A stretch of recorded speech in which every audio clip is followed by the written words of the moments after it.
You're listening to the Bantering Bohs Show. Oh, yeah. Oh, yeah. Hey, Bohs fans, it's your boy JR. Do you like to shop? Of course you do. Amazon is everything you need. I mean, literally, everything you need. From Amazon Fire tablets to the latest Blu-rays and video games, all you got to do is just click on that Amazon banner on our website, thebanteringbohs.com. And if you really want to help us out and support the whole thing we got going on here, then please do us a favor. Do all your shopping through our Amazon page here at the Bantering Bohs. Thank you. JR, I think it's time we update that social media read. I'm sorry, not the Amazon read. JR, are you there? JR. Wake up, buddy. JR. Damn it, man. Yeah, JR's not here tonight. We'll talk about that in a little bit, though. The man is busy. He is so dedicated to his job. He's already still there. And I'm talking about the podcast job. Like, that man is doing hard work. He's now even the pinch hitter right now, if I'm not mistaken. Move over, JJ Hardy. He is the substitute hitter right now. And he's playing with Ball Girl, too. Oh, of course. Anywho, though, Bradley, you, my boy, have a banter. I do, apparently. My God. Wouldn't be a week without a banter. Of course. On the drive over here, just what if it just happens? It just happened to come the banter. It's like, well, what happened this week? Well, it just happened about 15 minutes ago, apparently. Yeah, especially when it comes to driving anywhere, anybody has to deal with this on highways, there's going to be accidents. It is that time of the year. Summer is officially here, if I'm not mistaken, and lots of traveling to be happening this upcoming weekend. Especially 4th of July is coming up. Thank God, finally, and I'm actually off, so we need to do something. But back to the matter at hand. Accidents going to happen. People getting 10-car pileups or whatever it is. And why is that? I wonder. Because speeding and texting, moving, makeup, trying to take over the. Yeah, exactly. That's actually I've seen those a couple times. Yeah. Reading, but moving over against the accident, so it creates a backup on 795. And of course, I'm sitting there in traffic, just getting off work, being like, okay, Brian's going to hate me, and I'm not going to get over not here. At all, no. I'm still finishing my shift. Pretty much, exactly. And taking the dog out. Yeah. But moving on down the road, and then, of course, you sit in the traffic, and then you see those idiots. The ones you always see that, you look over on the right side of your car, and all you see is just blank shoulder lane, and then 15 cars go flying down, and they're not any utility vehicle, not the crashing, not the cops. No, just those people are like, I'm sorry, I'm more important than I need to go down here as quick as I can. With their flashes on, because, just to make sure. They put their flashers on? Most people I see don't put their flashers on at all. No, they just go straight. They're like, I ain't got time for this. They cut over 3 lanes. I see in the back of me. They get over in the shoulder, and they just book it all the way down. And right as you get down to the end, right where the accident is, they immediately try to cut back over, and you're right there. Oh, do you not let them in? Please tell me. I do not. I go straight up. I go straight up. No, like, no, you passed me at least 2 miles back. You Bradley, are not. You already over. get a ding for the night, buddy. Why am I going to let you over? I'm the aggressive driver in the family, and might I say that if I see somebody swerving or driving on a shoulder, I will just ride somebody's ass to make sure they do not get in. That's why I was right up. I'm like, sir, I'm right up on your Mazda. I don't care. Yeah. This dumbass over here in the Dodge van is not going to get anywhere near me. Yeah. And he came over from 2 lanes over. And then they give you the look, They give you look like, let me over. I'm like, you should have stayed in your lane. Exactly. Good boy. And of course, right as you get past the accident, clear, easy traffic. Yeah, and then it's just, well, I guess it's more of a public service announcement, if anything, though, right? I mean, and pretty much the same thing I've been saying all the time here on the Bantering Bohs, and in general, it's don't text and drive. Don't text and drive, but don't be a douchebag. Huh? Don't be a douchebag. This is the Bantering Bohs Show. Brian Thomas, the movie buff. From movie news and reviews to the most useless movie facts you don't need to know. Brian is the true connoisseur of Hollywood. Brad Beals, the video game guru. From the latest trending gaming reviews to highlights of the best games you're not playing, there's a reason we call him Game Genie. James Revere, the sports fanatic. From game recaps to stats to insight on the latest sports controversies. Move over, Bob Costas. JR will run you over. And now, here are your hosts, the Bohs.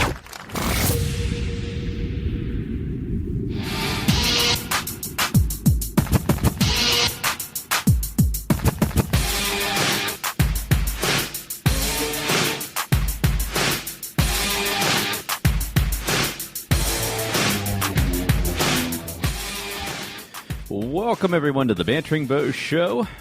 My name is Brian Thomas, and joining me, as always, is two-thirds of the Bohs. No, pretty much. Mr. Bradley Beals. Why, hello. Hello. And, hello, Jerry. Mr. Revere, James Revere, that is. MIA. He is, he took the night off, might I say. True. A well-deserved night off. No, the night off at the show, exactly. That is. He had other business to attend to. He was unfortunately booked with a doubleheader today. Yeah, he was. And I'm not talking about the big girl at the bar either. Ooh. No, JR has supplied me. This is where it gets fun here. Yeah, folks. it does. He has supplied me with show notes. We did a little hot email that he sent this morning, and might I say that I read it and I laughed. I really did. I imagine it's the same reaction you did when I emailed you last year when I was down in Yours the was, all right, with all due respect to Okay. JR, yours was more technical and, detailed or whatever. His is just, JR doesn't ever use show notes. No. Well, he makes them up, but that's the great thing about him, that he just kind of... He knows it off the top of his head. Yeah, he knows it. You and I have to have our show notes. True. Whereas him, he knows the stats like that, and I admire that about And we're jealous because I'm like, wow, that's amazing. I wish I had your ability. If I could do that, I would, and I can't. So, we're going to have a sports report tonight. It's going to be a mediocre, and, it might... We apologize to the audience already because we're not the sports guys. No, I'm the James guy. thing. I'm the little guy who got picked last in kickball and t-ball. No, I was that guy. Yeah. No, that was me. I made it all the way up to coach pitch in baseball. In Little League Baseball, they actually had kids, in the batting lineup. The coach would actually take kids and constantly put them in front of me in the lineup. Oh. So I'd be like getting up. It's like, no, let's let Timmy go right before you. But Timmy was back like 2 lanes. But no, trust me, you'll be fine. I'm like, thanks. No, by the time we got to, I guess it was middle school and then high school, all my friends ended up going on to like the JV league, usually football or baseball, and here I am just like... That's why I was on the volleyball team. I'm the one, I broke my finger. I broke my finger twice just playing like basketball intramurals or whatever. Oh, yeah. It's just, I'm like, okay, well, I can't play volleyball because all the hotties there and cool-looking people are there, so... Yeah. No, this isn't about me. So, Bradley, before we go on, how are you doing, buddy? Not too bad. Not too bad. Good week? It was an interesting week. It went by really quickly, though, of course. Things, not going weather-related, but things froze. From what I heard. Exactly, yeah, exactly. Frozen up and everything. Jesus. Yeah. Oh, yeah, I guess you know what, Bradley? Let's start off with you because... I have notes ready to go. Guys, it might make the show stay afloat a little longer. That way we don't lose everybody. So that's fine. That's fine. So it's a little bit of a shift change here. A little bit of shift change. A little bit. Not even Man Machado goes first in the lineup every night. True, exactly. But of things freezing up and bugs, glitches, and things just not working properly. Just like the show. Is that a personal problem? You go over the low blows tonight, dang. No, everything's fine. Good. Yeah. Well, the way our conversation was ahead of time, I wish you would have heard that. No, it'll be an outtake. Bradley, boxers are briefed. It's a boxer breeze for the ladies. Under Armour all the way. All right, so... Yeah, going with this week, a big, as they call it, AAA title drop this week, one known as Batman Arkham Knight, that we've been waiting for a while. Especially, I know you have been waiting for it. I have. I might say that I am a slight Batman fan or whatever. And believe it or not, Let's go back and look at his library of the comic books he has right now, graphic novels that he got from Comic-Con last year. Like, let's see here. All my Blu-rays and DVDs. Maybe VHS are in there too. I think I have Batman Forever even in there, sadly enough. No, I am definitely a Batman fan. We've said it enough times on here. I've never actually owned a Batman video game before, which has really surprised me because I'm like, of all things, I'm like, I would have assumed you already had. I was nervous about buying this game. I tried to talk myself out of it all week, and I honestly couldn't. Because going into it, you're already going to be spoiled by what happened in the in City, especially because at the beginning they start off right as that kind of left off. Oh, so. I mean, just the beginning, and we will go. I don't know if you want to say spoiler free. I mean, because I haven't. All right, that's bottom line, folks. I made it 2% through the game. You only put a few hours in, even though I asked him, "Look, dude, I need your help." Maybe a total of 2.5 hours. And no, it's not the fact how much time I put. It's just how much I suck at the game. Yeah, as he sends me the text already, he's like, "Look, I can't find anything in this game. Like, I find a mission, like, where am I supposed to go? Yeah. Like, there's a map in the pause menu. Yeah. There is, and I still haven't found that map in there. And a compass at the top of the screen that you can. I found the compass. Yeah, that helps you. Yeah. No, I mean, I'm still trying to save some firefighters. I'm still trying to find the Riddler, Scarecrow, whatever. But bottom line, with this intro of this game, I didn't know how it was going to start. It started off with, I think it was a Frank Sinatra song, if I'm not mistaken. I forget the name of the song. Bottom line, though, it started off with the Joker. And Joker was being cremated. Yeah, because and you got spoilers to at the end of City, which if you haven't already, it's been it's been out for how long? Yeah, the Joker dies at the end. Yeah, or so we think. No, he did. Yeah, he did. Did he unleash like a poison? I think, if I'm not mistaken, or some kind of. He released he transmitted. He had an illness. Many believe was probably from injecting himself with the Titan, which was like a version of Venom, basically, into himself in Arkham Asylum. Right. And then that probably caused him to get this deadly disease, which then he used his own blood to spread across the hospitals in Arkham. It's in Gotham City. Right. That was, of course, one of the story arcs that goes in Dorian City. Yeah. So.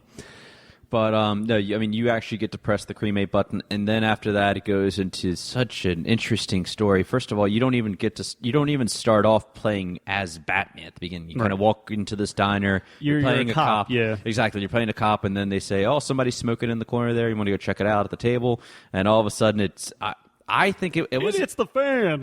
Huh? Basically, at that point, yeah, S hits the fan. Bottom line, and Scarecrow is like the main villain. They've done this guy justice. Yeah, because originally, because we had Scarecrow back in the first one, but he didn't even show up in the second one really at all. Like, he was gone. So, I said I didn't play any of them, but so I can only take your word for it. But pretty much Gotham City has torn itself apart. I mean.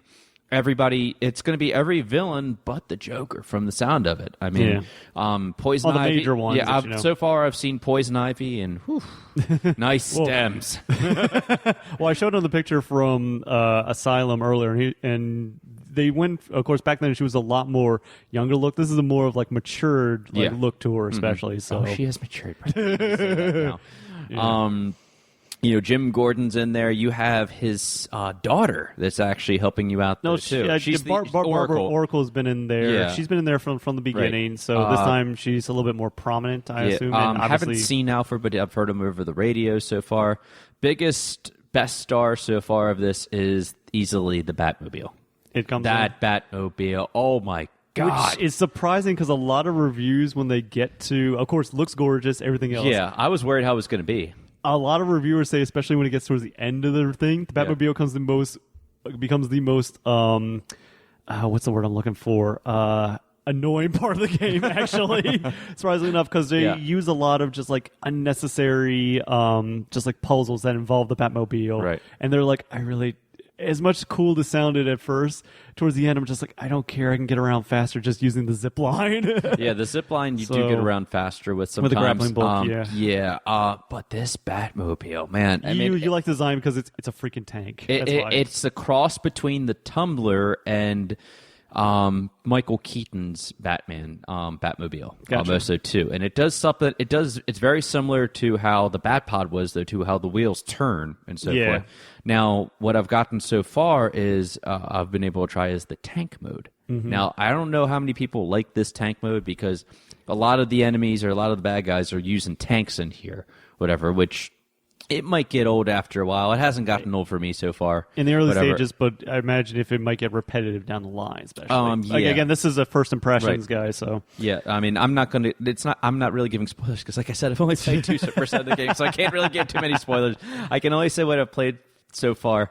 With this Batmobile too, when you chase cars, you can launch missiles. It locks right onto it or whatever, and then you can start shocking people, which is pretty cool. You can shock people as soon as they get out of the car too.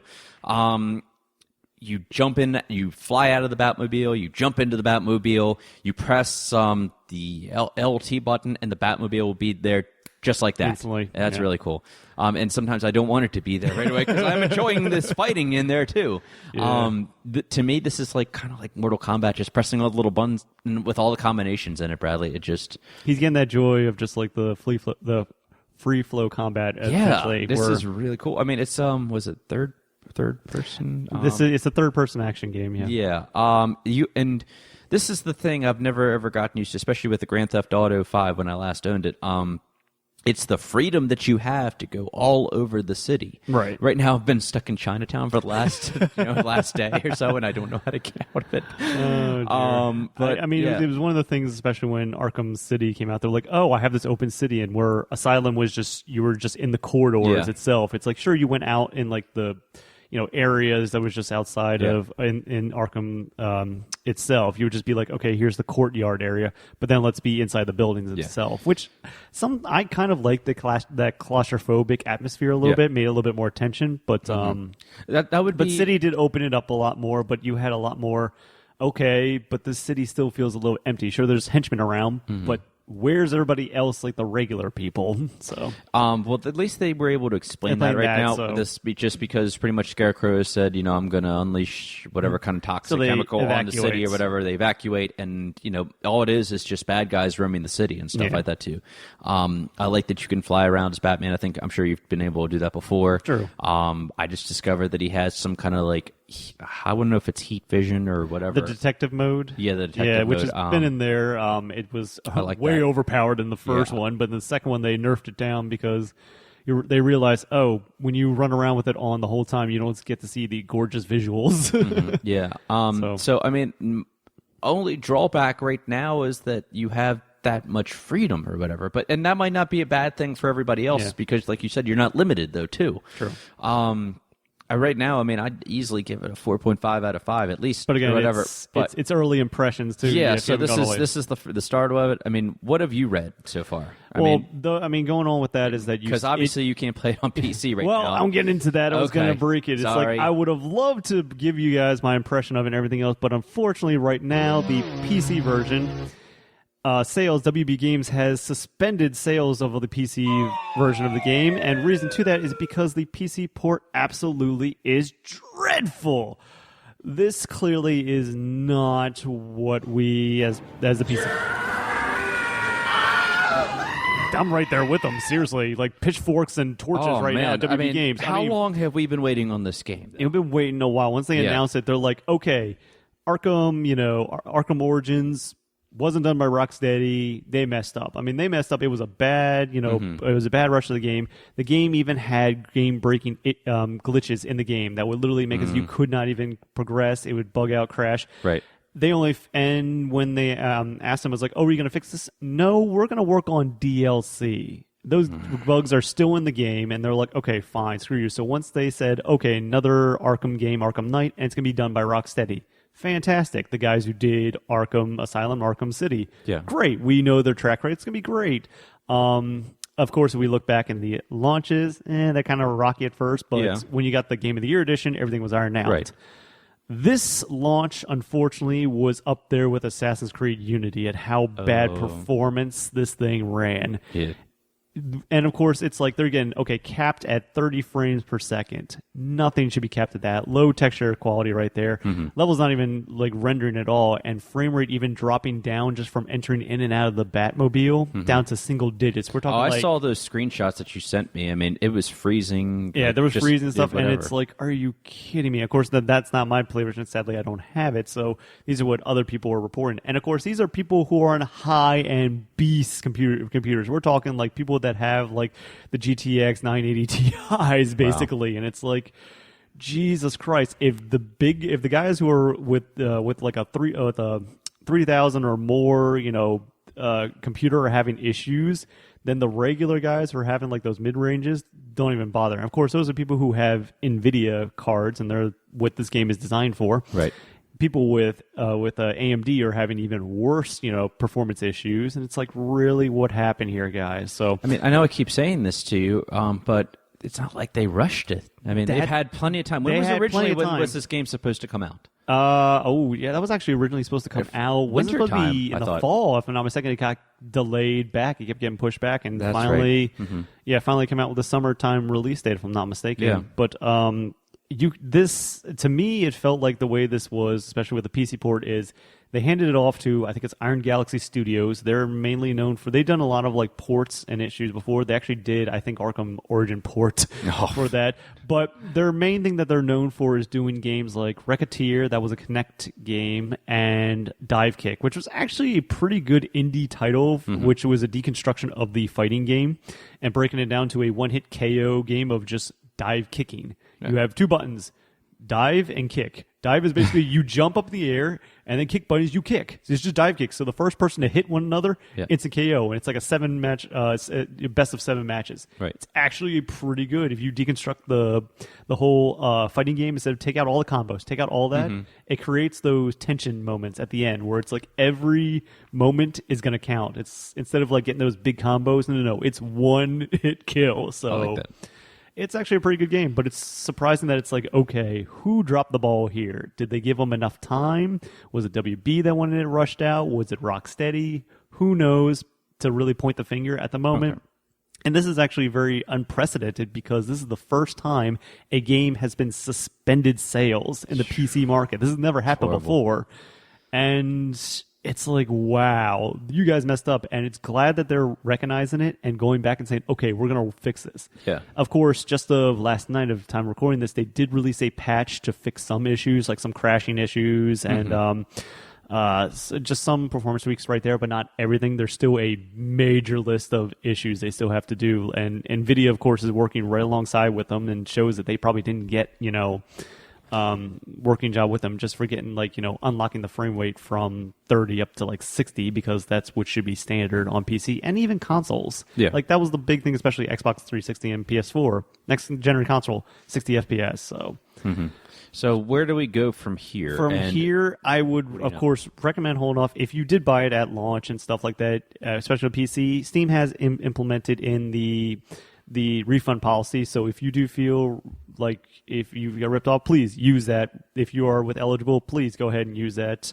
It's so ridiculous that they were going to go ahead and sell this game, the game up front, and of course it's WB, so they pushed their DLC season pass package, which was $40, people. So that brought the whopping total of the game plus the DLC to $100 USD.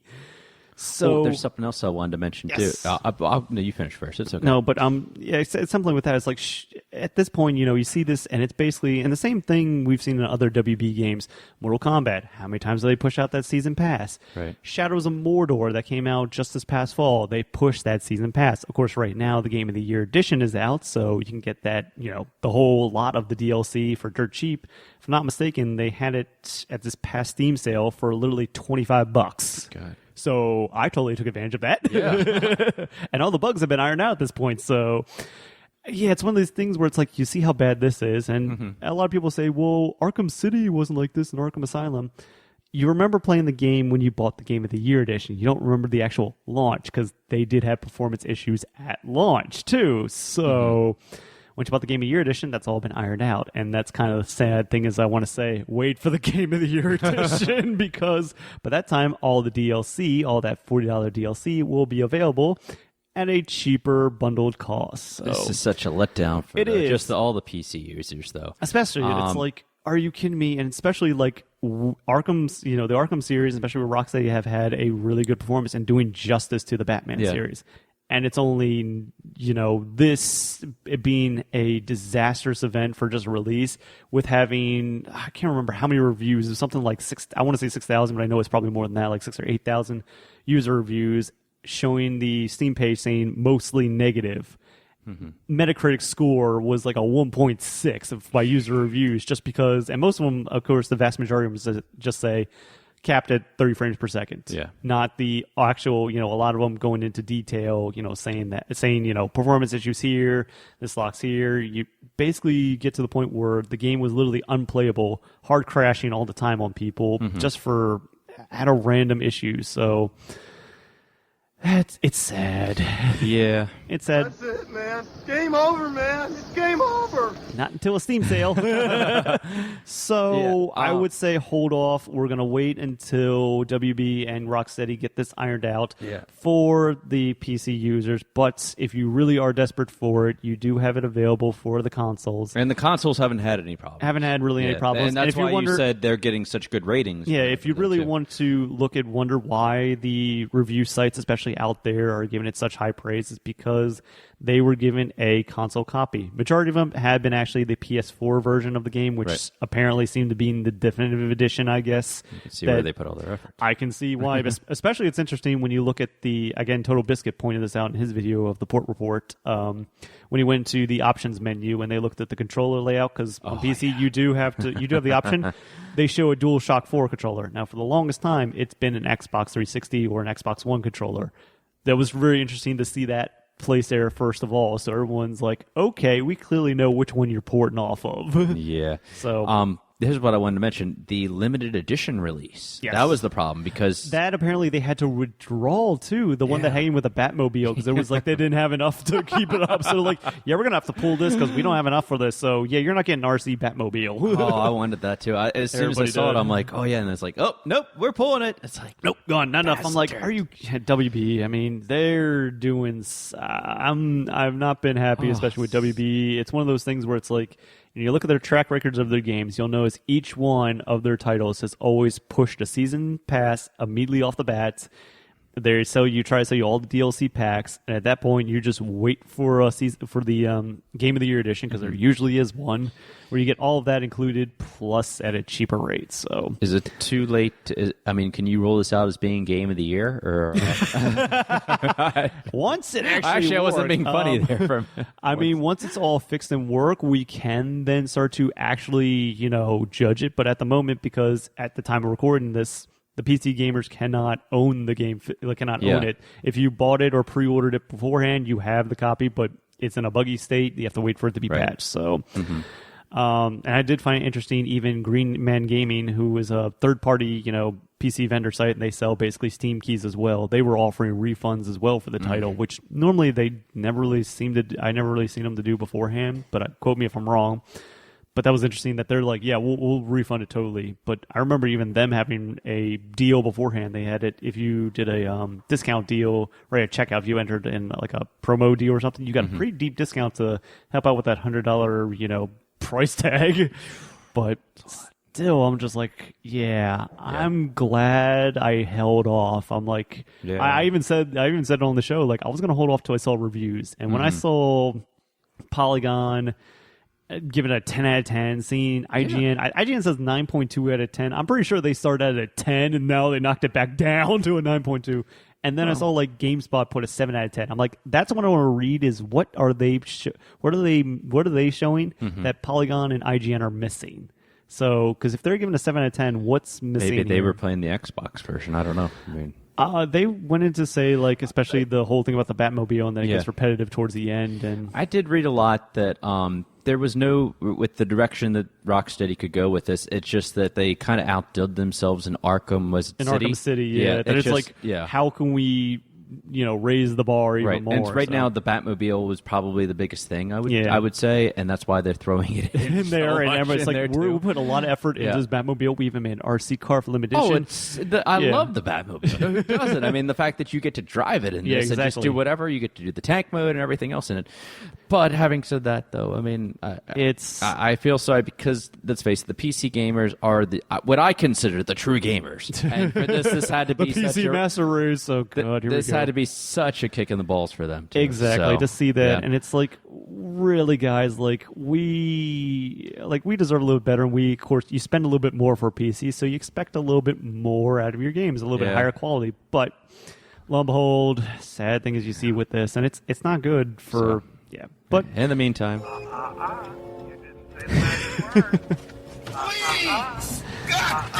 Hate this hacker crap. Which sounds a lot, especially like Apple's response to especially these games coming up here. And recent events coming out, especially out of idiots out there in the world, especially. I'm not going to get into politics, especially because that's not my place. And let's be honest, I'd probably say something stupid and somebody call me out on. But another thing is, Hey, it's our show. especially with the Dune race events and the horrible shootings that went down in North Carolina, Apple decided to pull application for the game that decided to quote that were apps began to remove using the, and I quote, the Confederate flag in offensive and mean-spirited ways, end quote. This included apparently pulling a bunch of strategy games, Civil War strategy games that happen to have the Confederate flag, which of course is blatantly stupid because of historical accuracy if you want to make a strategy game, because I'm sorry, if you play on the South in a strategy game that represents the American Civil War, they happen to use Confederate flag because that's a war banner. The North used, the Union flag. That's what happened in history, people. So they're finally now have gone back and reinstated these games because they realize, oh, we're an idiot. Going into it, and it's like, yeah, these games are just strategy games. They're not anything. You really think these things are trying to promote, whatever cockamamie, racial crap you want to throw at it, basically? No, they're just strategy games that you're making profit off because they're probably free to play. Let's be honest. But it's one of those things where it's like Apple, again, they sadly look at their apps differently than they look at music or books. They even say in their policy they view them differently, and their curation on them is widely, different, because they'll, they ban this, but yet they'll allow freaking, anything that makes, cheap buck off for them, Candy Crush and stuff like that. It's like, really, the market, especially for the mobile games, is where I'm just like, really, guys? And Apple, of course, leading the charge, like, we're gonna take this down right now because someone's gonna go ahead and play, Gettysburg Civil War, and that's history. It's history. Yeah, it's like, it's the same thing you can look back, especially in any World War II game. In Germany, there is a law. They have outlawed the swastika in any way, shape, or form to be displayed or anything like that. It's in their constitutional law, like right now. So that's why when you look at games like Wolfenstein, especially, is a good example like this, that just came out recently. That came out not too long ago. In it, there's the German version of Wolfenstein where they have to remove the Nazi swastika and replace it with the generic Wolfenstein logo, and the soldiers aren't referred to as Nazis, they're referred to as the regime. So they take out, there's censorship in there that they had to redo it. It's like, I understand. So what, is Disney going to go back and pull all the Nazi signs from Indiana Jones, and Marvel's going to pull all the Nazi signs from Captain America? Exactly. Well, they're already trying to, I forget exactly how they do that. I think they do censor out and do replace it with something else, if I'm not mistaken. But they airbrush out. I mean, for God's sakes, we now hear words. Hydra, basically. For God's sakes, we have now going on recent issues now that they're looking to replace the General Lee from the old Dukes of Hazzard and airbrush that out, the Confederate flag on that. I'm like, it's the Dukes of freaking Hazzard. They're moonshiners. Just a good old boys. That's the good old boys. Like, really? Yeah. But yeah, just Apple trying to weigh in on it. Just like, really? They're creating more commotion if they just let it go, and be quiet about it. Then just But of course, there's something to be somebody who's going to be like, we got to take a stand on everything. It's like, you can be. It's a motherfucking video game. Exactly, it's a video game about the American Civil War. Yeah, you're playing a war game. Right. It's strategy. There are little pixels on the. It's an app. It's an app. Not a. Yeah, exactly. But moving on from other idiot stuff like that. Especially we got news reports, especially looking at the Kickstarter for Shenmue 3 that just brought out their kind of their tiered system and breakdown of like what will at their baseline of their stretch goals that they're going for in the game. Now, of course, it was very interesting at E3 that PlayStation decided to have Yuzaki come on to stage and showcase off, saying like, "Hey, Kickstarter for my game that we really want to finish." Okay, what's PlayStation have to do involved with you? I mean, it's kind of cool that they're showing off. Is the kind of showing hard, or do they actually have a backing in this? I want to know. As the dust settles after E3, we're kind of now asking the questions, because once the whole hype goes over, we're like, okay, what's actually going on? But their stretch goals have come out and shown that originally they were looking for, I think it was like $2 million just to get it funded. They've clearly passed that. Last time I checked, it was like 3.6 right now. Hey. full disclosure, I know for myself, I'm probably going to go ahead and fund this because I'm a huge Shenmue fanboy, so I'm probably going to end up backing this one up, let's be honest. But it's full disclosure over. But was this the one that you were funding that you said last week? The last one I did fund. I said last week I probably am going to. I haven't yet. Right. But I probably am, full disclosure. I am actually a backer for Bloodstain. That was one that came out. That was the Castlevania game, the spiritual successor, which is surprising because that one ended with $5.5 million, like a final ended, which is a lot. Shenmue 3 is asking for was asking for just the minimum to be funded, which it passed was $2.2 million. They're asking to be fully funded and wants to fully envision his open world experience. He's asking for $10 million. God damn. Did you get a raise by any chance? Apparently. That's what I'm wondering. I'm like, okay, you're asking for $10 million, but yet Sony seems to have some involvement in here, so why aren't they funding the money? Sony's got a lot of trouble right now. Someone's got a lot of trouble, but I think, there's no way they'd be showcasing his Kickstarter at the kindness of their own hearts unless there's something behind it. Like, maybe they would like to have the game, but they don't want to spend the money for it, so Kickstarter. Because, the name's going to sell it because we've been waiting for Shenmue 3 for a while. Mm-hmm. Sega let the license expired, so might as well. So that's why I'm just like, okay, $10 million is a lot, and let's be honest, the biggest one so far of the games was Bloodstain. That ended with 5.5. You're asking for double that to get fully funded. Yeah, I kind of worry, but at the same time, I want Shenmue 3 here. What are the chances of it happening?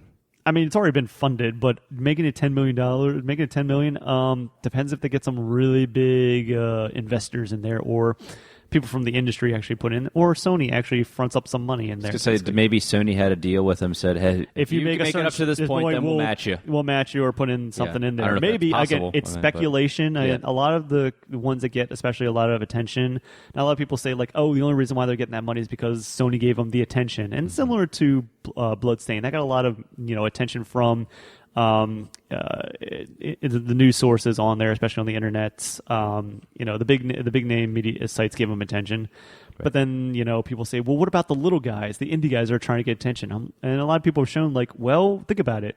A lot of people are now from the media sites are drawn to Kickstarter, and they'll pledge for the big ones. From there, they can look through and then kind of filter off and find the little indie guys, because if no one's going to Kickstarter from the first place, you might need those big guys to bring them in. So. Mm-hmm. So it actually is shown out. I think Jim Sterling did a whole video on this and shown like how it actually helps out the indie guys. And if the big guys come in there and bring in more people to Kickstarter, then it can also lead to the smaller guys to getting funded. So at the same time, at the end of the day, being the big fanboy that I am, I want Shenmue 3 here. And I want it done well. Because let's be honest, you left it on a cliffhanger. Yeah. You left it, it's like, we're going to explain everything in the next episode. Dicks. Yeah. But on to other news we found out as well.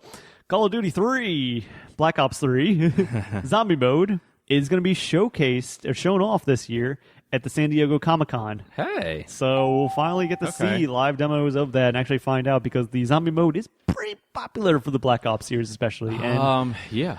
And especially bringing that Comic-Con, which I find interesting. If they're like, well, no one's doing anything this year, they're big, so why don't we put our foot in there? So it's interesting that a video game is going to be at Comic-Con. Now, we've had other video games showcased off at Comic-Con, especially. I think even one of the Arkham games was probably showcased there too. So it was, that makes more. sense, though. Exactly. But it was interesting that they're like, more and more video games are starting to use that because it's a big venue for conventions, and you think about it, you get a big audience there, especially. So, and in San Diego, the head of San Diego Comic-Con was like, we're running out of space.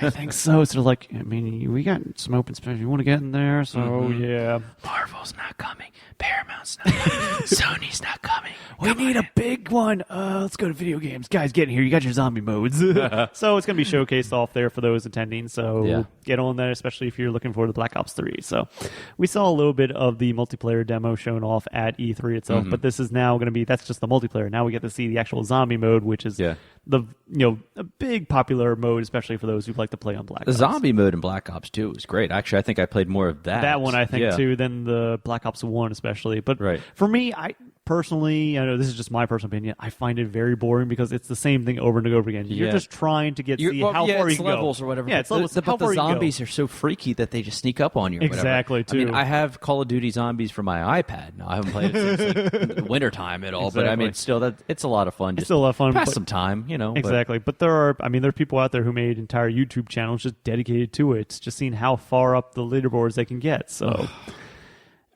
People do it, and I find it interesting that there's actual lore involved with zombie mode. There's like an entire story lore associated with it. They're zombies. They're zombies, but the characters in it and the world, how did they get there? Why is everything placed here? Will Smith created him in I Am Legend, and that's what happened. It makes so much more sense now. Yeah.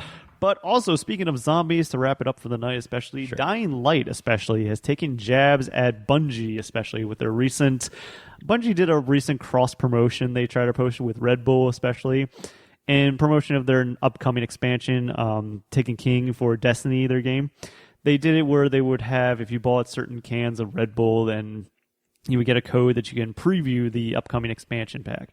Well, Dying Light decided to look at this promotion deal and say, that's stupid, and here's going to be a mocking parody that we made of it. So they did, instead of Red Bull, they did water. And they want to do a hydration. H2O! Basically, yes, they took a regular water and said, drink water for free DLC. And they even added a hashtag and a Instagram hashtag to it. And they saw it actually explode up. They're like, oh, people are actually doing this. Well... We're going to do a little contest. I mean, if we... Yeah. I mean, if we want to, I have water in front of me. We can get in on this. Sorry, I'm a Gatorade guy tonight, buddy. Oh, yeah. But, yeah, they're just taking a look at this and go, that's kind of stupid because... Really, do you need to really do a cross promotion with Red Bull of all people to just give out DLC a try? How about you just give the DLC the tryout? Yeah. And it was like you get have faith in it. Exactly, and you had to wait to get like a promotion code. I mean, even Dying Light's going to give out free DLC anyway, but they're just finding hilarious that this is going to be going. So they're giving out free DLC in comparison to Bungie, who was like, oh, you have to buy a can of Red Bull, especially Mark 1, and then do whatever crud to it. And there was big, controversy beforehand with this upcoming expansion of Taken King because originally the only way to access it was to buy an upcoming collector's edition of Bungie, which would include the game, which include Bungie the game, the 2 expansions, and all this other, collector's edition, art book and all the other, guff that they add into it as well.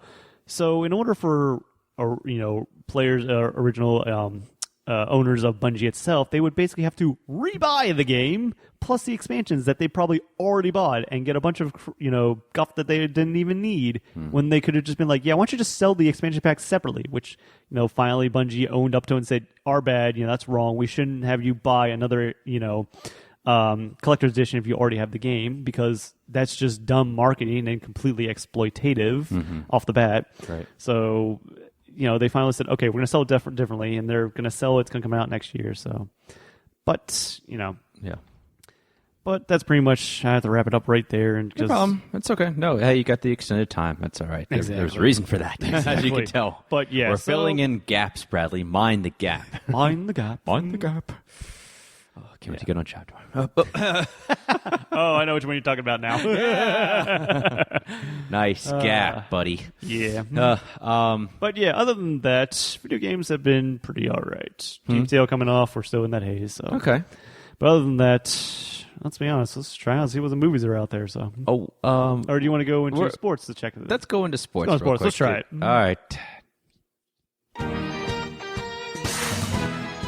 Now. How about it? This is history in the making because, like I said, I never in my wildest dreams would have thought I'd be doing a sports report in this lifetime. This, by the way, is the music from Mr. Baseball starring Tom Selleck, and this was back in like 1989 or 90, if I'm not mistaken. I think he was just finishing up Magnum PI at the time. But that's not why you're listening to this. You are listening because you are a Maryland sports fan, and I'm going to do my best John Buren here that I possibly can. For all you old Maryland folks here. Orioles, they're actually winners of 16 of their last 21 games. Yeah, buddy. Yay. Jimmy Paredes, he's getting a .475 average in the last 5 games. After falling below a .300 average, he is now 7th in the AL batting race. There you go. Jonathan Shoup pronounced Scope. He was seen rounding the bases and doing fielding drills at Oriole Park on Friday. The roster move to him on the active roster will be a challenge as the Orioles have 27 quality players and can only have 25. Expect some from a trade to come soon. All I can say is the O's look great on Friday. When I got a chance to go see them, that was the first time I've been in like a year, actually. Jesus, what's that been? Almost. Yeah, I don't. Huh? Is it when we went? I think I might have been actually. Probably. Yeah, we haven't gone to the game in a long time. They look good. But we were playing. We were playing Cleveland this weekend, and that's actually why JR wasn't able to be here. O's were pulling a doubleheader today. Yeah. They played Friday. They won that. I think it was like 4-3, if I'm not mistaken. Or they had a rain out yesterday on Saturday. So to make up from that, on this Sunday, the day after or day before you guys will be listening to this, they have a doubleheader. I know that the Orioles took the first game. So go O's. Go O's. Like I said, their hitting is great. Manny looks great. And, I'm not going to spend too much time on that. F you, A-Rod. Just putting that in there. The Ravens minicamp is over, Bradley. Ooh, really? Can you believe that? The 3-week period before training camp last year was a PR nightmare for the boys in orange. I mean purple. Mm-hmm. If they're able to make the serious push experts seem to think we'll be making, they'll all have better. They had all better stay home or vacation with their families this year. You got something? I was going to do the right up to the breaking news of the time of recording this. At the moment, the O's are now up against the Cleveland Indians live at the bottom of the 7th. They are up 8-0. Nice. Yep. Hey. There you go. That's what I'm like to say.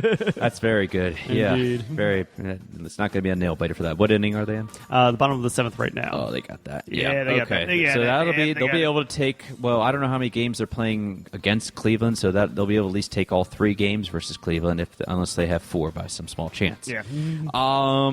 Yeah, so Ravens minicamp, I know that the actual training camp is supposed to start in July, if I'm not mistaken, Bradley, right? It should be starting. It used to be over at your old campus. True. But now they've kind of, they moved the thing with the Ravens training camp, and a lot of training camps in the NFL, they don't open to the public anymore, which kind of pisses me off, if you ask me. Because you could go up and see them there. That's what made it great, is you could actually interact with the players. You can get signatures there, and which I do, of course, find hilarious because they used to be over at McDaniel College in Westminster. Yeah.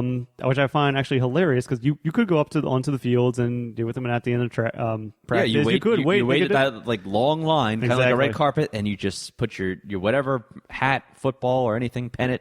They'll sign, nice. They will sign. Actually, I only got turned by. I always say this. I got turned down by Todd Heap. Still pisses me off to this day, but it's okay. But of course, I do find hilarious that they would always practice one of the fields. They always practice on the soccer fields. Of course, they actually did pay and help pay for the actual football fields with the artificial turf, but they never practiced on that because they found that to be way too hot. Oh, that's why they practiced on the soccer fields, which was just I could never figure that out. Because apparently we get too hot, especially in the summer times, like that artificial turf would actually heat up the field. So they'd be even more, dehydrated or sweat out, especially in the summertime. So definitely. Especially with Maryland weather, for those of you not familiar with it, it's probably very humid too. It gets humid. It gets, not to mention, it gets at least 90 to 100 degrees by dead summer. And but that's just that. Then you add on the humidity. It's heat like going indexes, into a steam room. It really is. It's so uncomfortable. You don't even feel like going to the pool. Exactly. But you could play Batman Arkham Knight. Exactly. Yep. Going on with a little bit of football news here in the NFL, Tom Brady's appeal took 11 hours. How much was him just sitting there pleading at the thing going, please? Yeah. Was he wearing his beanie that day? Or was he, going all GQ and stuff? Did he actually wear a suit, or did he look like he just rolled out of bed? I don't know. I think Ted and Mark Wahlberg were probably standing alongside of him, being his... waiting his donation. Yeah. We're still waiting on Roger Goodell to reach his death sentence. I mean, Brady's verdict. This is all from JR. You can tell this is in the spirit of JR. Oh, the man still lives. Brady. What the hell was he thinking? I know, right? Yeah, I mean, with Brady, you just, No sympathy Goodell at all. is so far up his ass Yeah. that you could just send Indiana Jones in there and do. I'm sorry, let me rephrase that. You could send Indiana Dr. Jones. Grant from Jurassic Park, and he would discover a new dinosaur in there. That's how far up his ass he is. But hopefully Tom Brady gets what he deserves. I believe it was 4-game suspension. It was 4 games too, and then there was also the what was the fine against the Patriots? It was like a million it was something. a slap on the. It was a slap on the wrist, yeah. But it was like a 4 games suspension. It's like really, it was like between 4 or 10. I don't know. I have no idea though. The bottom line is they are cheaters, and cheaters should get what they deserve. And it's not Brady being a role loves model flatbows. there. That's just He me. does though. flatbows. Women's World Cup. Bradley, have you been They watching? have been beating the Chinese, apparently, if I'm not mistaken. Yeah. The who? The Chinese? The Chinese. Sorry, I'd steal that from Wow. 98 Rock. Steal that from 98 They are Rock. doing well, apparently. I don't know how many people are really watching this right now. Well, this is the like quarterfinals to like lead them into what would be kind of like the World Cup ish thing, but not the actual one, obviously. Yeah. Right now it's going to be USA versus Germany, and then it's going to be Japan versus England. And then the champ will be crowned on July 5th. So stay tuned for that. A lot of people will be rooting for England. Yeah, obviously. I mean, it's really a great sport when you go back and look at this. I mean, soccer, that is, the real football. Football. I know my girl's a fan of soccer. I mean, but I don't know. Obviously. I don't know how many people actually watch Women's World Cup. Not really. Yeah, usually it's of course you see the men's, but the women's they still hold it down, especially in any sport. Go anything. Go Team USA, and we Definitely. support you or whatever. So, So it's good to see them that they're making their way up, and making it to the quarterfinals. Definitely. oh, absolutely, yes. The Against the last, world. the last story on here, and of course, this is all in the spirit of JR.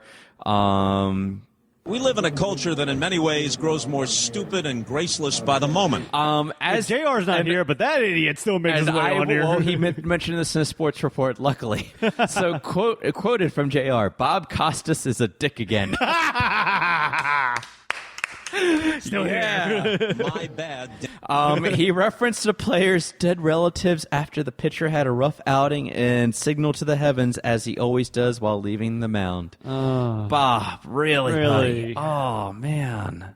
We live in a culture that in many ways... Oh, shut up. Shut up. My bad. Yeah. You might have to Right down the hatch, right? Yeah. Yep. Oh, what is this guy thinking? I mean, He doesn't think before he talks. Let's be honest. No, he Have you doesn't. heard him talk? Like when I he's wonder if he rehearses in the mirror. That's why I want to know. dear I mean, Lord. is he married by any chance? And if he is, how long did those, How long did it take him to make the proposal? I wanted to know. God.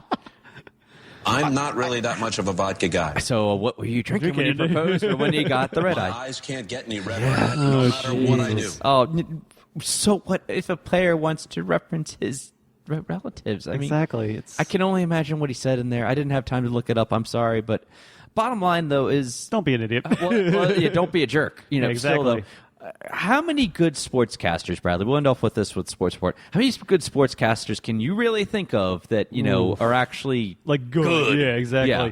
I mean, all right, let's go down the line here. We have and we're talking about like the big network sportscasters here too. You have harsh. Bob Costas on Costas, NBC. yeah. Oh, a little louder for that. Yeah. You have Jim Nancy from CBS. He's too. I used to like him, but the more I think about it, he's too into himself. True. You have Joe Buck from Fox. Oh, don't even. I cannot stand Buck. Apparently, I can't even do anything apparently on Joe Fox. Buck was doing like the whole U.S. Open too, and because now that Fox has the rights to to PGA it, so they picked it too, up. Yeah. I can only imagine Nancy crying about that right about now. Oh yeah. Then you got over it. And it on NBC. ABC, I don't know who they have. I mean, they have Mike Tirico, I believe it is. He's the True. one. Yeah, he's the one who usually was doing. He does Monday Night Football. Oh, now. right, yeah. He's he's not bad. I don't have But anything nothing against really him, though. stands out. It's No, like, I mean, if you really want to go there, then you would say John Gruden. So it just these sportscasters need to. It goes back to just, and this is going to be a banter in itself. Just Go back they need to to sports. report the news. Okay, they need to just call the plays, and that's it. But the problem is, they're not going to do that because No. they're on network TVs, and Right. network TVs It has to be all about them, though. That's has the to be thing. them and then it gets and- political. And Oh, then, God. and then and Costas obviously, it becomes the Yeah. spectacle is what it becomes. The Right. spectacle. You're not Right. recording on the sport itself. It's the spectacle of the sport. Right. Everything that's involved in it. Yeah. Which I'm pretty sure ESPN embodies this. ESPN can suck my left. Yeah. Yep, pretty much. So That's how I feel about them. So, because let's be honest, they need those ratings. Because sure, you're going to watch the Super Bowl, but you want to see it for everything that involves around. Lights it. out, right, Bradley? Exactly. What you going to do now? Oh, lights out. Anyway, though, like you said, not much news is going on right now, but that's what we got for you. So I'm going to shoehorn my movie report in here. God, shoehorn it really well here, Yeah. Yeah. Anyway, though, now let's talk about something that I pretend to know a little bit more about here. And Bradley's See, you heard that he pretends to know about movies. Bradley's like, yes, he's being honest. That's good reporting there, Exactly. Bradley. All right, Bradley. Surprise, surprise. A little movie came in. Why I say a little movie came in first yet again. Somehow, Jurassic World, as the news report said, bites off the third win. oh my God, really, Boo. really the puns. Yeah. Oh, those puns are going to be around for a long Oh, time. yeah, they're going through the checklist. It's like, what we got involving dinosaurs? Dinosaurs. DNA. Jurassic World came in at first at $54.2 million, rounding it all the way up to $501 million. Woo! I believe Jeff Goldblum said in the first one, that's a lot of Ding for Bradley. Let's go. Yeah, that is a lot of S there, Bradley. A lot of S dollar signs, that is. Yeah, exactly. We'll talk back a little bit more about that in a say second. S or you say crap, whatever, it doesn't matter. Yeah, coming in at number 2, Disney is Pixar. The movie is Inside Out that came in at $52.1 million. It has not been able to surpass Jurassic World yet. But it's Disney and it's Pixar. It's Disney, and this movie is getting 99% ratings on there. Oh, damn. Because one dip-ass decided to say, I'm going to be the odd man out and just give it a negative review. I mean, I don't go out of my way to go see Disney movies, or else, I saw Big Hero 6. We talked about that before. Good. This one, I'll probably Redbox, mainly because I don't want to be into Catch a Predator on NBC with Bob Costas and call me out on there, too. Just bring a girl, she'll enjoy it. Yeah, actually, that's not a bad idea. Good family film, though. Yeah, exactly. You don't get too many, especially. Amy Poehler, Bill Hader doing voices in there, and in the vein of Toy Story, so you can't complain about that. The disappointment, though, I would say, is Ted 2. $33 million for the weekend, coming in at number 3. I don't know if I want to say disappointment yet. I would say the ratings kind of are there. It's like 44% on Rotten Tomatoes. It's a little rotten. Yeah. We know how I feel about that, though. But overall, the reviews are bred. They're more positive. This is a rated R comedy from the guy who does Family Guy. It's Seth MacFarlane. You know what to expect. It's his third outing as a director. We talked about it right before the show. Ted was a good, I almost want to say surprise hit, though, for him. It was more no of a one sleeper expected. surprise. Yeah, what to come out of that. Then we had expectations with A Million Days to Die in the West. Million Ways to Die in the West. And that was just him being himself, essentially. Yeah. Which a lot of people were kind of thrown off with, and they were like, Right. well, he feels out of place. I'm like, yeah, he's out of place because he's mocking this whole setup. Right. That's the whole joke. Right, and you liked that movie. If I'm not mistaken. I personally enjoyed it. Yeah. I even took Grandpa. He was rolling in the seat watching that film. Right. But so at the same either time, with his movies, I think bottom line is that you get the humor or you don't. It's and that's fine. You either like his humor or you don't. That's essentially you like Family Guy or you don't. Yeah. Essentially, so. Number 4 was a movie called Max, not to be confused with Mad Max. This is a WB dog. movie. Yeah. It's about the dog. The service dog, Yes. the army dog. Yeah. Yeah. It came in at $12 million, $12.2 million. I mean, to be at least in the top 5, I don't think that's too bad at all. I mean, it's a family film, but it's nowhere going to come close to Inside Out or Jurassic World. It's not So going to. if it It's can still- manage to stay in the top 5, then It's I'd that family be surprised. film to be the heartwarming one in there. the first time I heard about it was a couple weeks ago when I went to go see Spy, which also came in at number 5. Now, the marketing for this... When I went to go see... I think the first I heard of this was when I went to go see Jurassic World, and it was one of the previews in there. I was like, I never heard of this before. Me neither. Well, I mean, it's got no-namers in it. It's got no-namers in it, but the premise set up there looked solid, like, for what it was. No, it's going to be... It looks like a good story, but honestly, I don't want to see it because I'm afraid the dog's going to die. I can't see that. The dog's not going to die. I don't want to see a dog die. I don't want to do that. I've been trust me, of being in the video game industry and deal with that. Trust me, I've had to deal with a bunch of like pets dying, and it is painful. I'm tired. I don't want to see it anymore. Hey, if the dog dies like in Cujo, that's one thing. But if the dog dies like in Turner and Hooch, forget it. I'm out. Done. I'm done. Spy, Melissa McCartnhy. Where is she? There she is. How can you miss her? Oh. She's not hard to miss. She was right there. Luckily, she wasn't on top, Riley. She came in at $7.8 million, coming in at a total of $88.3 million. Now, Jurassic World has won another weekend. We've said that already. True. It has become the fastest movie to reach $500 million domestically over any previous movie including Marvel's Avengers.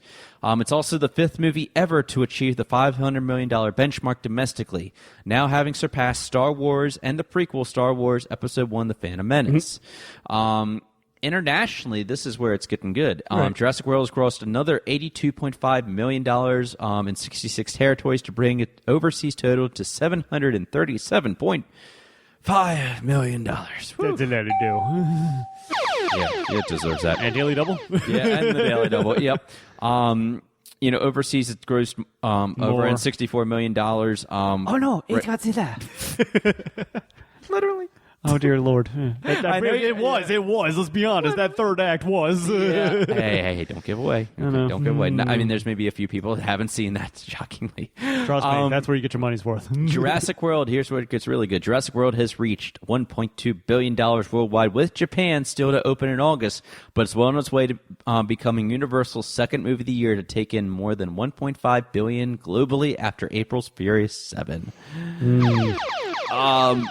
Yeah, first of all, we always say this. No one could have foreseen this coming. Sure. Okay? We knew it was going to sell. Yeah, we didn't know it was going to sell that well. We had high anticipation. This was definitely on my at least top 5 list of seeing it this year. I definitely was going to say I was going to go see it, but I went into it with... I already had an expectation with it. But of course, everyone else, my view isn't what everybody's view is to the film. So Now, if we were making our top 3 episode for 2015, I can damn well tell you, Universal Studios is going to be on there for having one of the best years on there. Yeah, it has to be on there. You had Furious 7 and Jurassic World, they 2 sequels, and a sequel that came out 20 years later after the fact.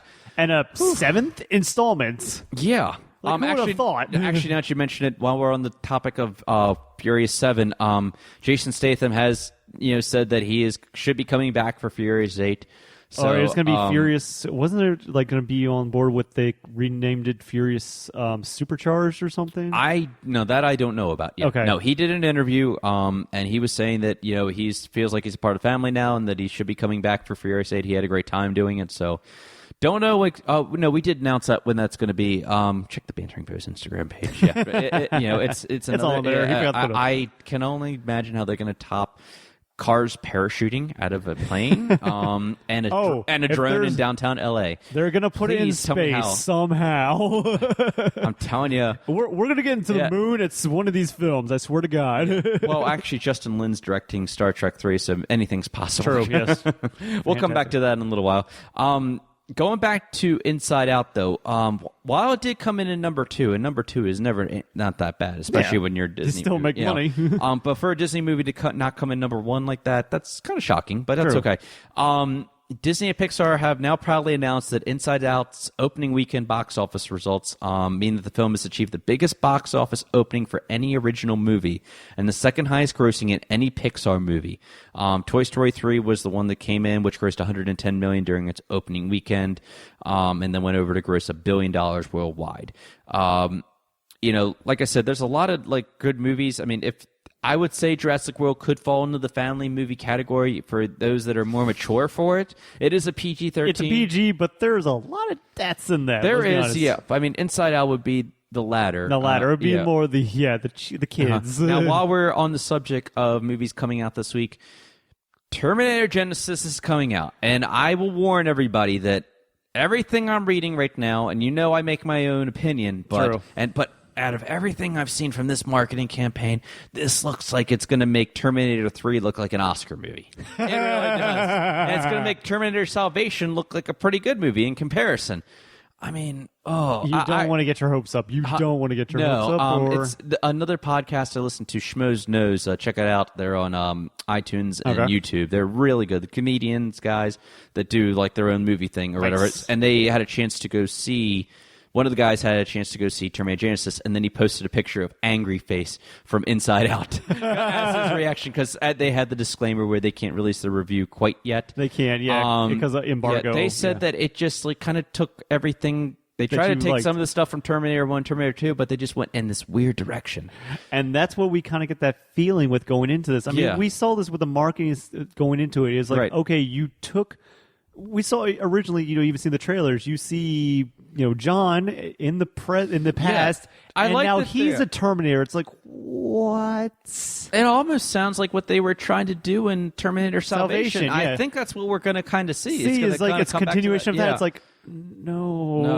Now the good news is that if there's anything good to come out of the Terminator, this whole Terminator crap that's coming out right now. I say crap because Cameron's the man, and Cameron's the one who should be doing that, not Avatar movies. Mm-hmm. Now, Cameron's smart. He gets the rights back in 3 years. Yeah. And that's great.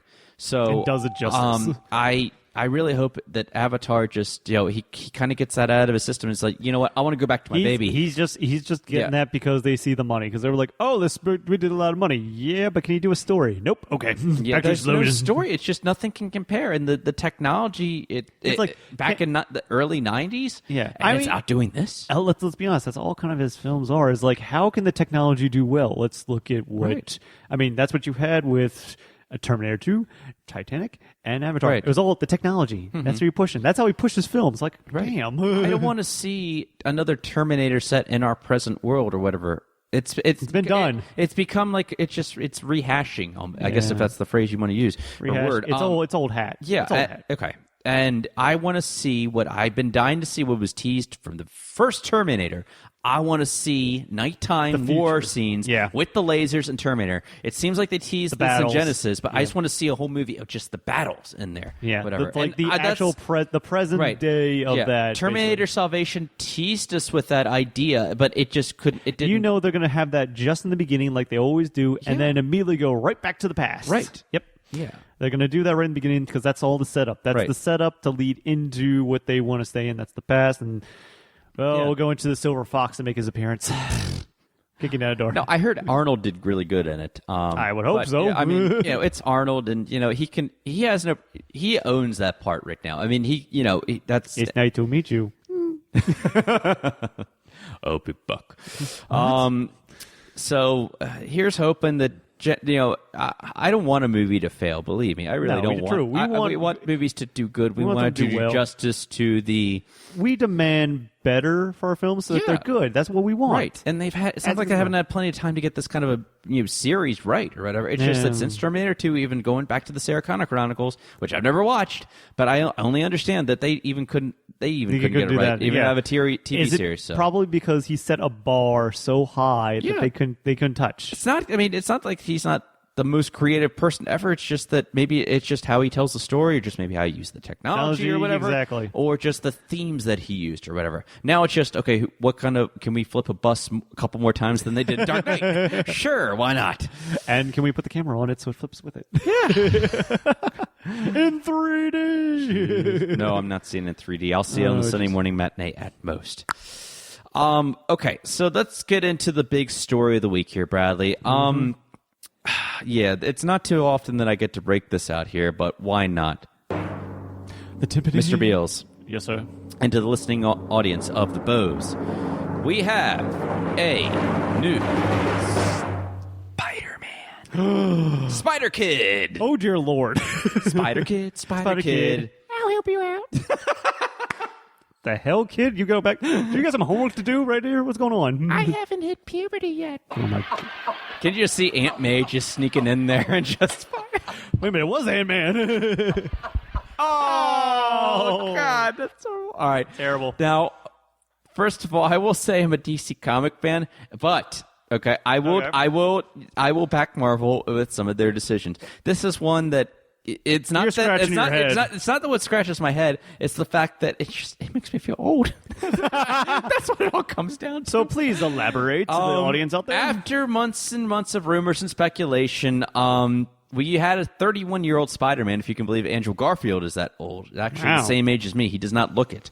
Bastard. The role of Peter Parker, and yes, Peter Parker is going to be the Spider-Man character. It has gone to 19-year-old British actor Tom Holland. He's best known for co-starring in 2012's The Impossible. He starred in the London production of Billy Elliot. Pretty much, guys, he's a no-namer. And there's nothing wrong with a no-namer. As a matter of fact, that's good.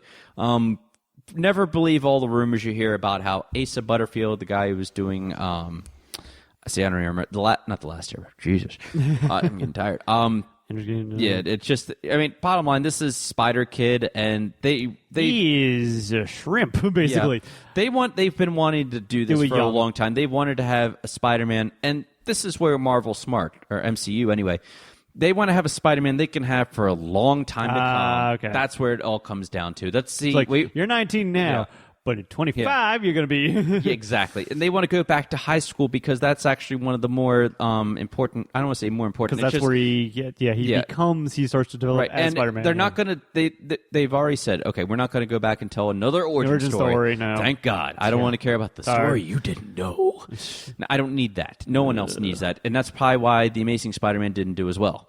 Now, you need to know how it started getting... Yeah, that's basically 1/3 of the movie you just used up. What about the other two? Yeah.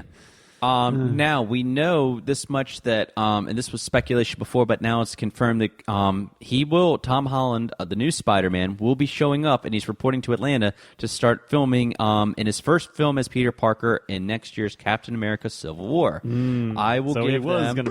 Brilliant! Absolutely. To actually finally bring him in, Yeah, this is going to be really interesting. I mean, because why not have every other Marvel character in the So he's just going to show up there, and everybody's going to be like, oh, hey, Spider-Man. Right. Now, it's been insinuated that they will focus more on Black Panther instead with this. Because he needs to get his film, too, exactly. Yes. Yep. Now, they're working on a director, while we're on the topic of that. Yep. They're trying to get, and I think I mentioned this, they're trying to get the director from Selma, and I can't remember her name on there, though, too.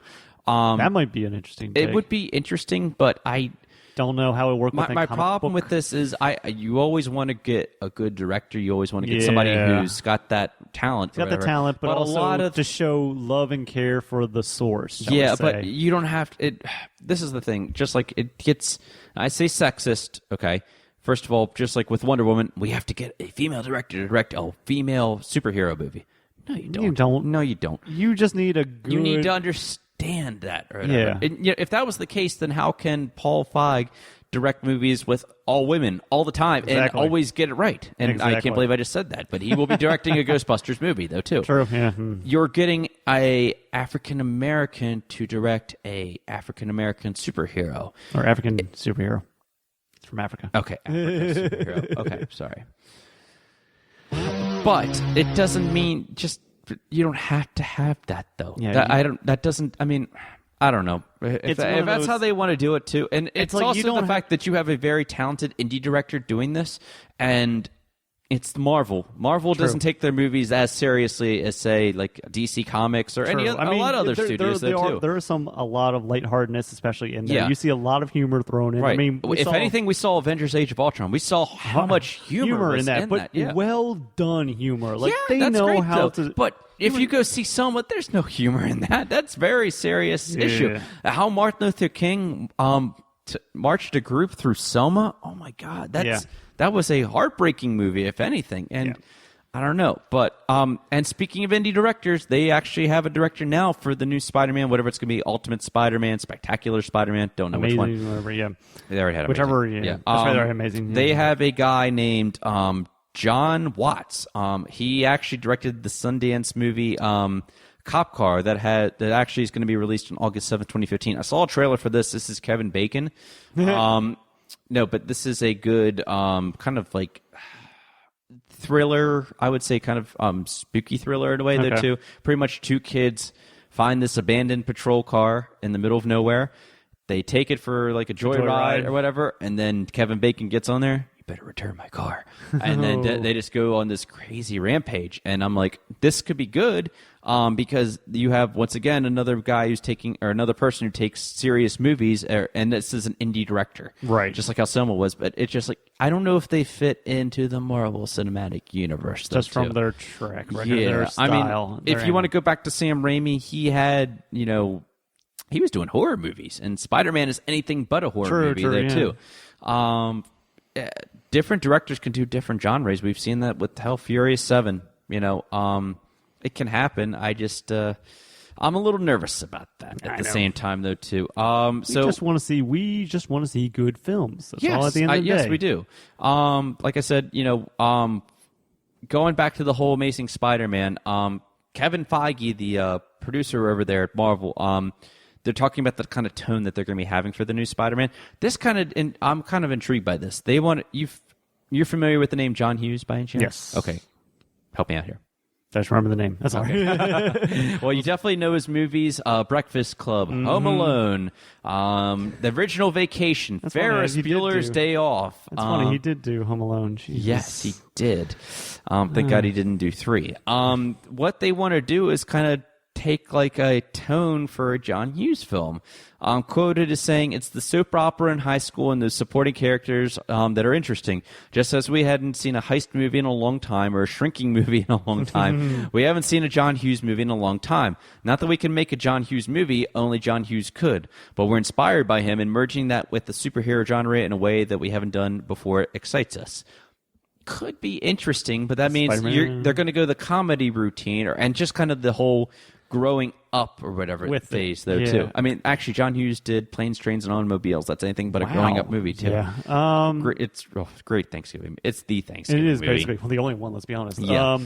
But especially with that, interesting if they do for Spider-Man, if they want to do it for that. I mean, if you think about it, it's like, well, what kind of like situations can you get him in with him just figuring out his powers? I mean, you saw a little bit of it in. First Spider-Man? Yeah, the first one with Tobey Maguire. Yeah. Like, there were just situations in there where it's like, this just seems, it's funny because it's not the situation that he would be in. Yeah. It's just awkward situations. And the same thing could be seen here if that's done throughout, especially. Yeah. What we'll give Marvel credit for is they explore different genres of superhero movies. True. They explored the spy thriller. They're about to do a heist thriller. They do the space opera. Yeah. I don't know what you want to count Iron Man as. Just more action, I guess. It's more action. Yeah, more even action. all three, unless the third one was more of just like the kind of like the what's the one I want to go for? Because that was him just trying to deal with PTSD and just trying to they were trying something. They were trying something. They were trying new something there. different. A little bit more with drama that. there too. But once again, comedy took over on that, and that's Robert Downey Jr. And Robert Downey Jr. will be working with the new Spider-Man in some way. Yeah. So expect that to happen sooner or later. I got to move on here because we were actually running short on time. I didn't realize that. Yeah. The Orioles just beat the Indians. Breaking news anytime it feels like breaking. 8-0. Chris Tillman 6 strikeouts in 7 innings. Good way to go, buddy. Real quick note on Ant-Man. We will be talking more about this.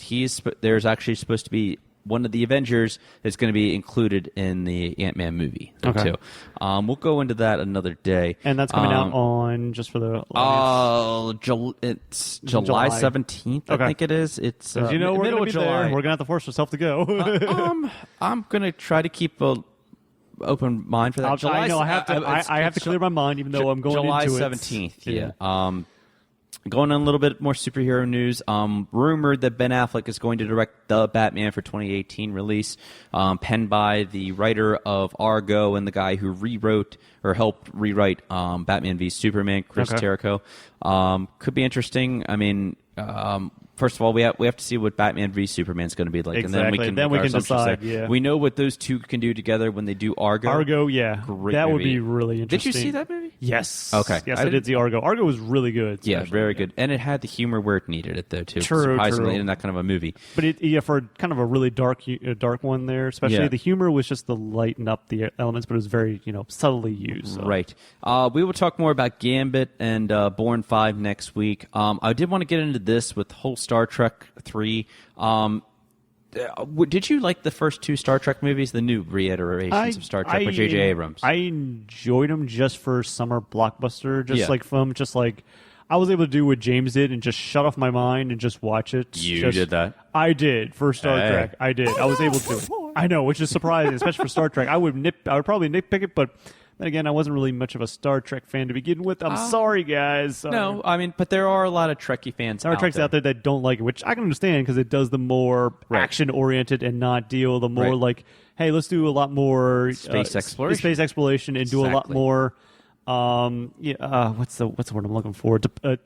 Diplomatic relationship stuff, which was more in line with the shows, especially itself. But bottom line is, it's a blockbuster movie. It's a summer film. Paramount's trying to capitalize on that, and that's why they didn't have Roberto Orci directing, or they didn't like his write-up. Apparently, it was too Trekkie for Star Trek. So they wanted to go in a completely different They route, see this more as like old Transformers, got to have that big, or Avengers, got to have a big budget movie. It's got to. I mean, that is what it is. Let's be honest. But, I like the last 2. I mean, I like the new Star Treks a lot. Like I said, I've never been a big Star Trek fan. I did watch some of the Star Trek movies. Star Trek Generations was my first Star Trek movie. So you had. They're still up on Netflix too. If you want to go back. And watch they are. So. I think everybody should go back and watch them.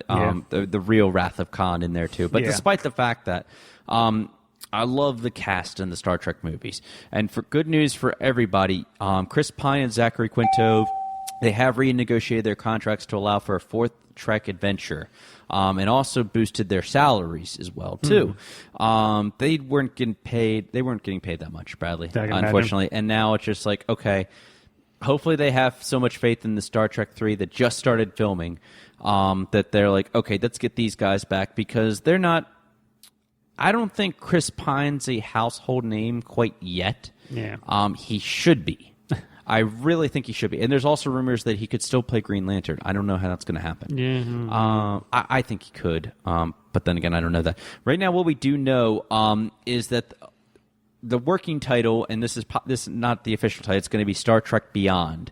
It's going to have Chris Pine, Zachary Quinto, Zoe Saldana, Simon Pegg, and the rest of the cast in there as well. Right now, what we know is these are rumors, have included more action with the Klingons, and Pegg, who has co-written the current script with Doug Jung. You're terrible. has said that he wanted to get back into the exploration and adventure in which Star Trek excels, but we do know that Justin Lin is the man guiding the action this time. It's supposed to come out July 8th of next year. Filming has already started. Here's hoping that the reception with the whole, it's not Khan, but it is, and stuff like that. Yeah. So I think this is definitely a good movie. A good franchise. I just hope they can just continue or do a little bit more justice. Anyway. Do a little bit, exactly. Space exploration would be nice to bring in a little bit this time Make it around. different than Star Wars. It doesn't have to be. Yeah. That might actually work in their favor. Mission Impossible Rogue Nation International trailer is also out now too. We're actually about a month away from that movie coming out right now. Good news for you Mission Impossible fans. Paramount's faith has so much faith in this. They are actually, let me rephrase that.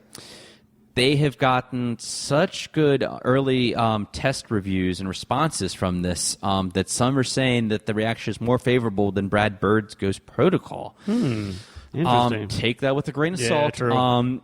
The Skydance Productions producer. Dana Goldberg said that it's a phenomenal movie, and I think I'm officially allowed to say that we tested even higher than Ghost Protocol. That's there's not a lot of times in your life you dream about them, but those moments you go to preview screening and everybody's there, your director, your star, the studio. You sit there, and from the second the movie starts, you're just like, oh, this feels really, really good. It feels that way from top to bottom, and they walk in and they tell you what the audience thought, and it felt even better to the audience than it did to you. And that's how we felt in Arizona a couple weeks ago. So here's hoping that whether you're a Tom Cruise fan or not, I love the Mission Impossible franchise. I watched 1 and 2 so far of this weekend, and one's obviously the better one story-wise. Two's the one better with action because whatever. It's John Woo. Yeah. Apparently, he does what he does. Yeah, he does what he does. 3 and 4 are still my favorites right now. I might like 3 just a tad better than 4. I don't know. It depends. I'm going to go back and rewatch them. I have my Mission Impossible countdown, but I will save that for another week. In the meantime, Bradley, recommendations for the week, buddy. Up right now over at Humble Bundle, I must say their weekly, their big one they're doing right now is a Borderlands bundle actually going around. They're doing basically, it looks like the entire Borderlands series, I'm assuming right now they're going to be going through, but for only $1, you get basically the first Borderlands plus all the DLC. You pay more than the average, which last time I checked was like somewhere around like the $5-6 range there. You also get that plus Borderlands 2 and some of the major DLC, and if you pay the bonus thing, which is like $15, you get that plus like the major DLCs as well, with more to be coming down the line as well. So yeah, if you haven't gotten on the Borderlands bandwagon, especially for that game, I would totally get this pack that it is. Now, of course, Borderlands by itself is a great co-op shooter, especially for the PC game there, and just that Loot Fest, just really solid game, just funny humor in there all around. But to get basically that plus all the DLCs for basically like $15, how could you not? Yeah, Seriously. definitely. So humblebundle.com, Borderlands bundle, totally recommend. Okay. I can't recommend Terminator as much as I want to. I want to recommend it. It's hard for me to. Jurassic World's out there. Ted 2, I'm still going to go try to see. So, if you're a fan of Seth MacFarlane and his humor, go see that. Honestly, I'm going to recommend Batman Arkham Knight because on consoles Daddy's at the got some moment. playing to do. Yeah. So, in the meantime, there, Bradley. Yes. Check us out at thebanteringbohs.com. There you will find links to all the various social media networks, Facebook, Twitter, Instagram. We will be back next week. Everybody have a great 4th of July. And to you as well, yes, 4th of July. Hit me up, Riley. We'll go see some fireworks, and maybe there'll be fireworks later between you, me, and... and to the listening, everyone in the listening audience, thank you as always for listening and joining us, and we will catch you next week. Peace out. Be gone.